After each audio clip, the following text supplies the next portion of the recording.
Hello everyone, and welcome to this online open day for the BSc in Creative Computing at the Creative Computing Institute. My name is Georgina Capdevila, and I'll be your host today.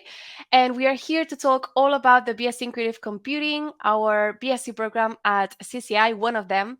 To give you an overview of how the session today is structured, we're going to start talking about the Creative Computing Institute first, and we've got 3 videos which will talk you through different topics that will for sure interest you. The first one will be about the facilities and resources that are available to all CCI students.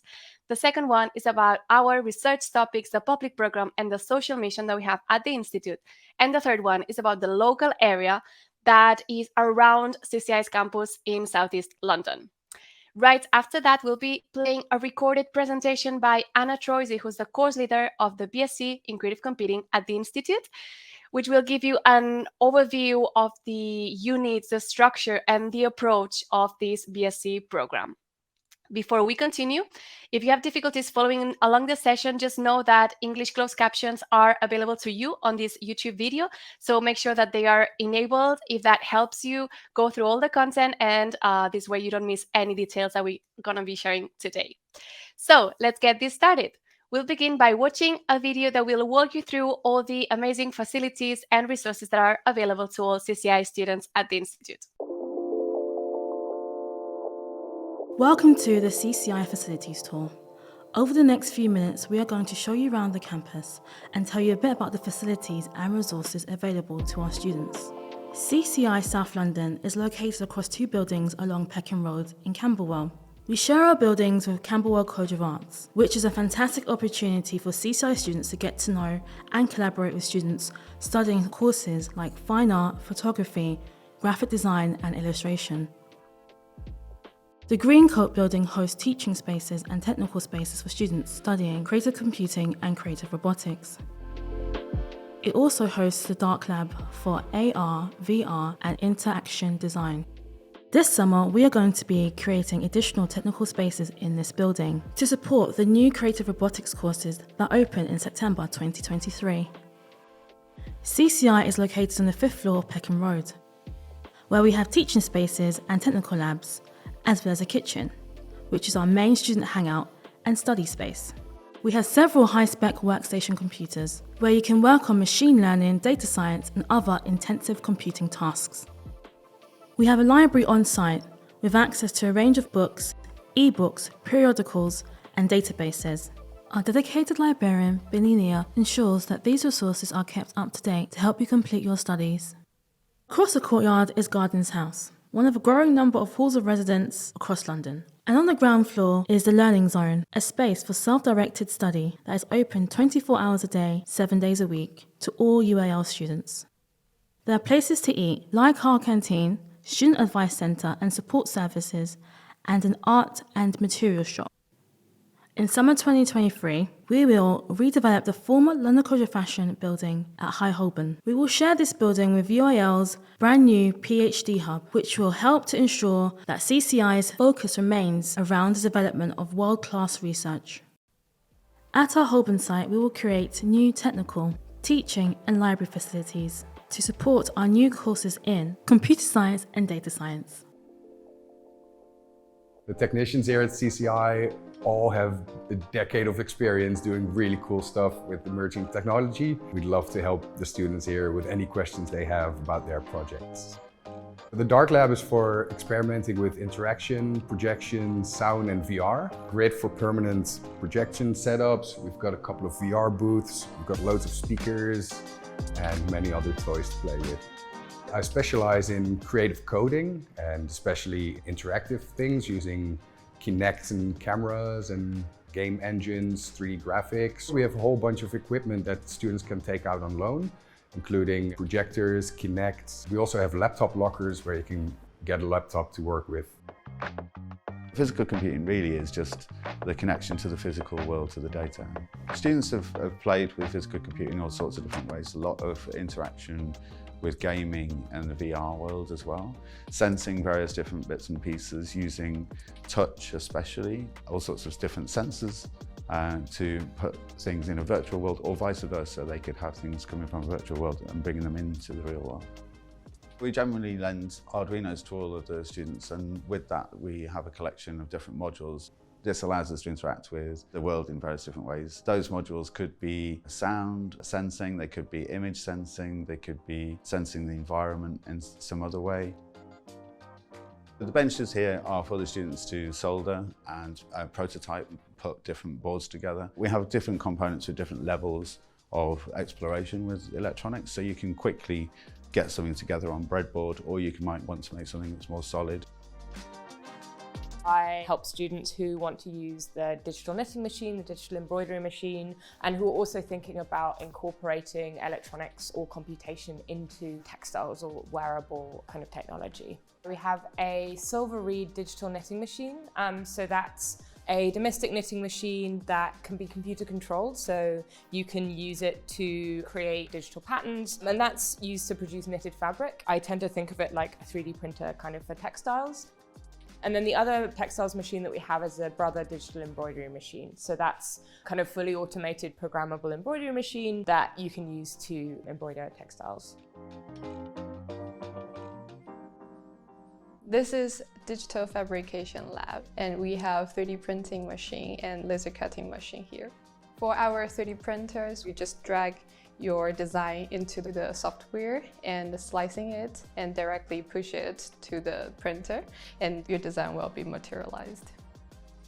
For the laser cutter, it's also very efficient. Even very complex pattern, it will only take like several minutes. Most of students will use it to generate the housing for their physical computing things. It helps students to materialize their project quickly. To find out more about our facilities and equipment, please visit wiki.cci.arts.ac.uk. Now, a lot of students are also interested in getting to know more about the research themes that we explore here at the Institute, and what is the social mission that underpins our teaching, our research, and everything that we do here at the Institute. The next video will tell you all about it.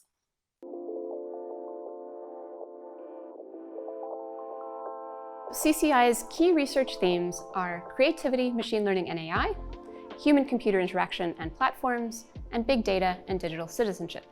So we're interested in how machine learning and AI can transform people's creative practices, enable the creation of totally new kinds of work in music and art, and enable new people to get involved in creative practice.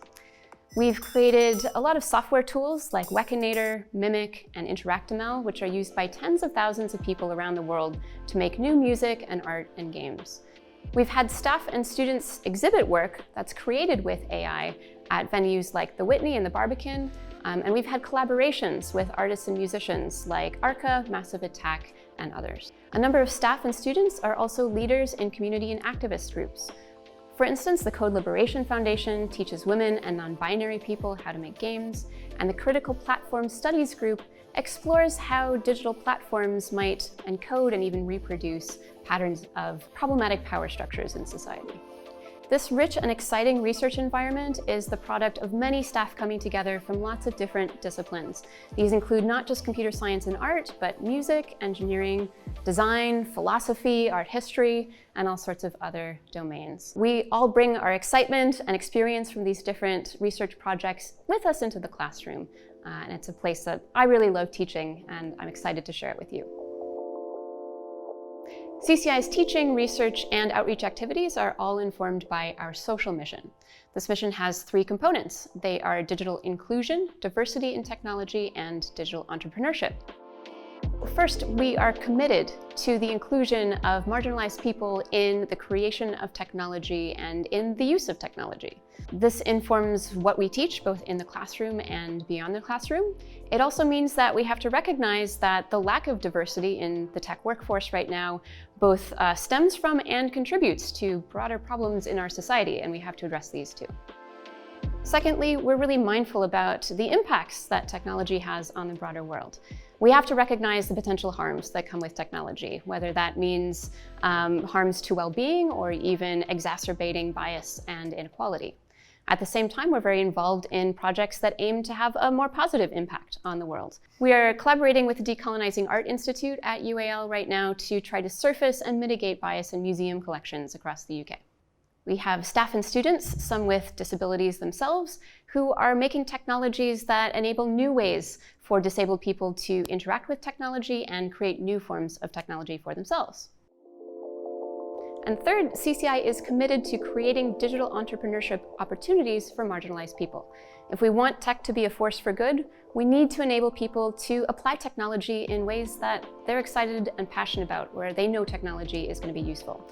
So this means applying creative computing to new application areas, to addressing needs in people's communities, and to affecting social change. The Creative Computing Institute's public programme can be anything from talks, workshops, short online tutorials, conversations, and it's really aimed at engaging with the community outside of our students. Students join in it too, but it's very much for the general public. The reason I run it with so much passion is because it's a part of my ongoing research and practice, which is about including unheard voices in technology development. I think that we've got as much to give communities as we can learn as an institution from communities. And so engaging with the general public is engaging with users and having that dialogue, that critical dialogue, and then coming back and designing software and hardware from a more informed position is really important. I would love to tell you a little bit more about TechYard. It's a huge part of the CCI's public programme, and I've been running it for almost 3 years now. So it started in the pandemic as an online tutorial course for young people, and now it's grown into a hybrid programme. We go into schools, we run workshops here at the CCI, we collaborate with galleries all around London and hopefully soon beyond.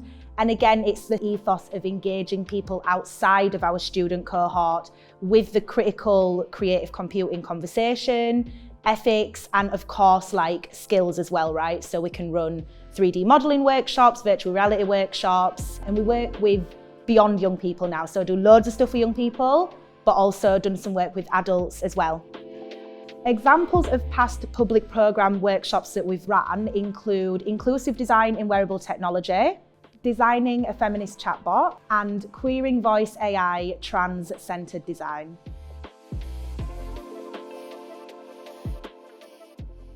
The following video we've got prepared for you will give you an idea of how vibrant and exciting is the area and culture that surrounds CCI's campus in Southeast London. I hope you get to enjoy as much as we do. The area of Peckham and Camberwell is very much becoming a centre for art and performance and music, and so it's a natural home for what is a brand new centre of creative technology. There's so much to do in terms of eating out or bars, pubs. It's very easy to get to like Brixton, Peckham from Camberwell. I love Peckham. Something about the area, Camberwell, Peckham, New Cross, Deptford, with Goldsmiths as well, kind of creates quite a nice community. I definitely feel like where I live, which is close by, has a kind of community spirit. Every year it just grows in terms of more things to do, cafes, galleries. The galleries I like to go to is the Hannah Barry Gallery, the South London Gallery. Peckham Levels do a lot of pop-up galleries, so it's always changing. Peckhamplex is really cool. It's just next to Peckham Levels. The best thing about Peckhamplex is the cinema tickets are £4.99 and it's the cheapest cinema in London. Also in the area there's lots of parks. My favourite park is Brunswick Park. It has Bauer Art Gallery set up by UAL students. It's just got such great access into other areas in town. The East London line goes straight to Hoxton, Shoreditch, Dalston. The community at CCI, really friendly. Everyone can just express themselves and just be themselves. It's my third year studying at the Creative Computing Institute, and I've been really enjoying my time, and I'm very happy with all the knowledge I've got from the tutors and my peers. The community is really nice here. I feel like every time I'm stuck, I can always find the right person to talk to, and I always get further with my project. Something about the space is really nice. It's a very kind of calming environment, nice teachers I find. So it kind of creates a welcoming environment. I feel like I can spend a whole day here and feel pretty happy. I can safely say that the technicians are really attentive and kind of excited as well. If you get Pete talking about something, he'll talk to you for like a very long time about like 50 different things that you could be doing with what you have. I also go to the technical space quite a lot because it's really nice to just walk in and ask questions and then solving the issues that always come up when you code. I think the most valuable thing I've learned here is that just by talking with people and asking them about what they're interested about and what they're passionate about, this is how I've learned most.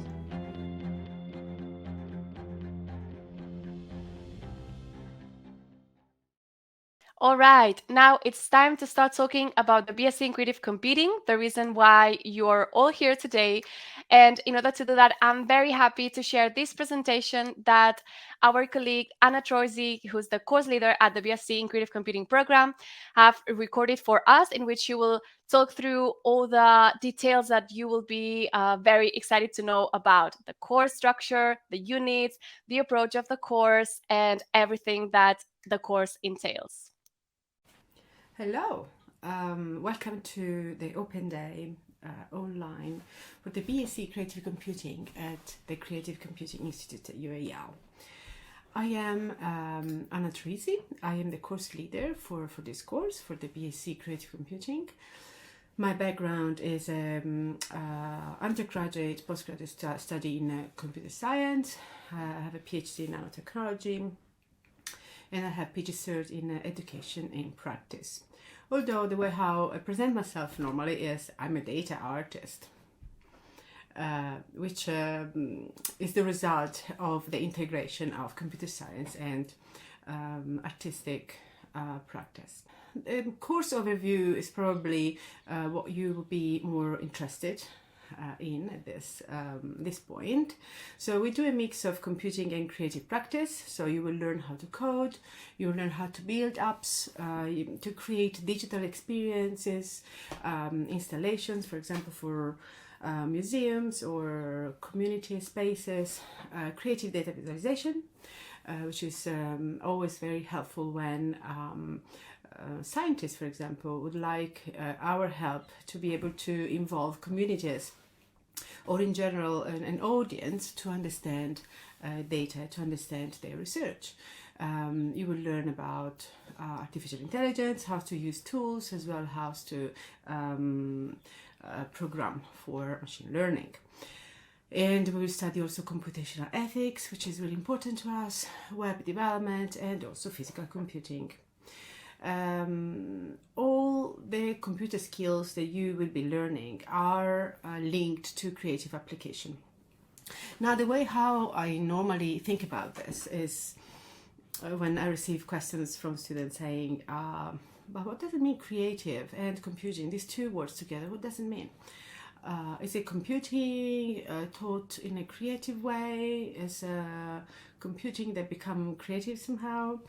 My idea of creative computing, having worked with students for a few years now, is that creative computing is a quite wide terminology that implies both creative approach to computing, so finding creative solutions to problems that already exist and might have been solved in a way that is not fully functional or is not fully inclusive, for example. Or we could think, and this is also what we teach, we use computing for creative expressions as well. So these two elements really are combined together through sort of an approach that is including both design, artistic practice, as well as coding, but mostly coding. And this is what the student said recently about the course. They are very happy about the teaching, the structure of the course. Actually, they have been very engaged into building with us a sort of pedagogy that has been adopted now for the course, and they have been designing this pedagogy with us. This is quite important for us. The pedagogy is structured in a way that is fully inclusive for disabled students and non-disabled students, and students with English as a second language, for example. It is very nice to see from these slides that students use a few times the word unique, use the word environment, fantastic environment. They talk about how immersive the course is, and the idea that the course is very explorative, is very open. There is a friendly and closeness environment, and there is a lot of excitement and fun. Last year we had the first students graduating, and these are a few things that they have been saying, which are always a bit moving for me to read. I highlighted there the fact that the students really have a sense that through the course they can we really encourage them to be their best selves. This is actually one of our major objectives at the BSc in Creative Computing. One of my main interests really is making sure that the students are assessed and they continue learning, and they might explore things that we might not think right away they have to be explored. So we really want the students to come with ideas and develop those ideas, and we will support them whatever direction these ideas will go. We're really interested in student progression, as said, and well-being and academic research, as the students highlighted there.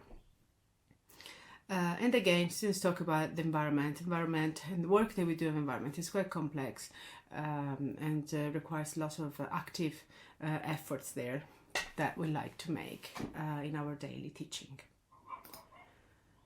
Let's look into the year-by-year content just to have a sense of what you will be learning year by year. So we offer a foundation year. This can be a year of entry. If you don't apply for year 1 entry, you could apply for a year 0 entry, which is a foundation year. This is totally optional. Introduce to a basic understanding of creative computing, including basic of coding, creative practice, and digital production. So most of the time, we would offer a year 0 to those students who applied for year 1, but they might not have enough UCAS points, for example. We think that it would be more appropriate for them to have an year of introduction to basic of coding, creative practice, and digital production to be able to start year 1 with all the superpowers needed. The majority of the students will get access directly to year 1. In year 1, you will broaden your computational skill set. And we also start building more knowledge on data, math, and methods. We make sure that students who did not study enough math, they would gather enough knowledge to be able to progress. So we make sure that everything is taught at all levels to make sure that everybody is following the right pace. In year 1, you also apply your coding skills to creative making and computational practices. So we cover normally sound, image processing, and also experience in physical computing. It means that in year 1 you really start working already into building your coding experience as well as your physical computing experiments. In year 2, you will progress in learning coding, you will start learning experimental human-computer interaction, and also web and app development. In year 3, you can make a choice of conducting a year in the industry that we call Diploma in Professional Studies. So this is managed by us. Is a year of professional experience. Is largely undertaken in the design profession in a variety of national and international locations. So you can also apply, for example, to conduct a diploma in professional studies in your country of origin if you are not, if you come from a different country. Then you will come back to us to complete the year 3. In year 3, you will develop a creative project using machine intelligence frameworks, tools, and you will have the opportunity to develop a self-direct graduation project that brings together everything you've been learning and all the experience gathered through the whole course.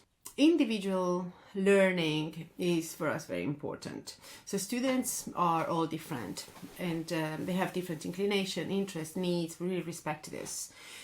We also realize that if we respect this, students produce better work. We provide extracurricular work, ad hoc challenges and opportunities almost weekly, and we provide extra classes or lectures. How we teach? So there are 2 blocks. One block in autumn goes up to January, and the second block they start in February up to June. So both in one block, in block 1 and block 2, you will have 3 units. It means that you will have 3, you will call them probably subject. So each of these subjects is delivered in a slot of 4 hours. So you will be attending the university for 3 days per week. These 4 hours are split this way. They're split always in the same way. And this was suggested within long work that we did with the students. So this was a result of a cooperation with the students who gave us a good framework to work with. So we have 1 hour where students are asked to conduct individual work with a tutor alongside in the class. We have 1 hour of group work in class. The tutor is always there with everybody.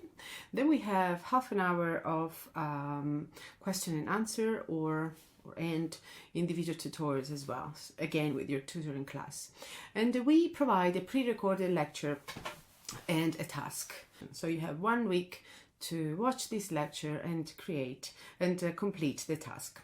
This is very important to us because it helps us to provide the right environment for independent building up the independent learning. That's very important in university, and the task is very helpful to make sure that you are on track. So you will understand if you're on track, if you can or not or can't do the task. So you'll make sure that the tutor is on board with helping you if you can't make the task.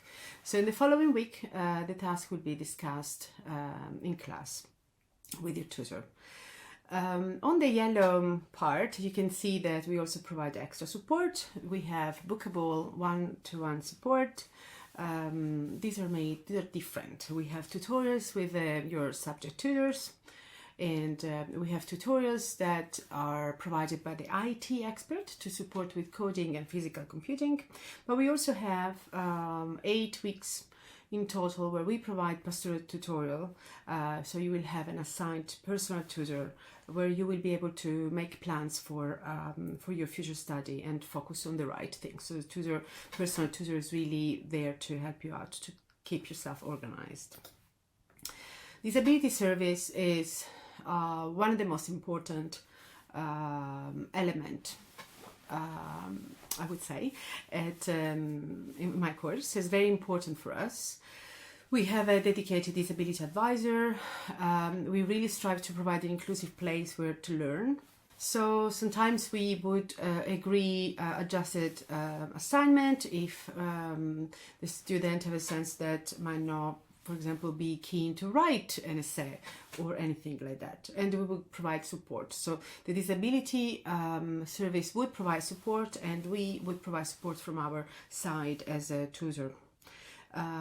We are getting very popular for having an approach that that is involving disabled students to give continued feedback to us so we can improve the teaching for everybody and make it more accessible.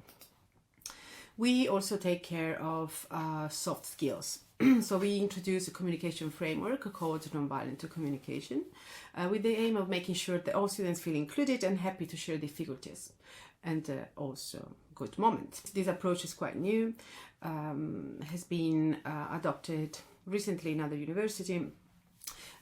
We are part of the UNESCO Inclusive Policy Lab with this project and got a few awards.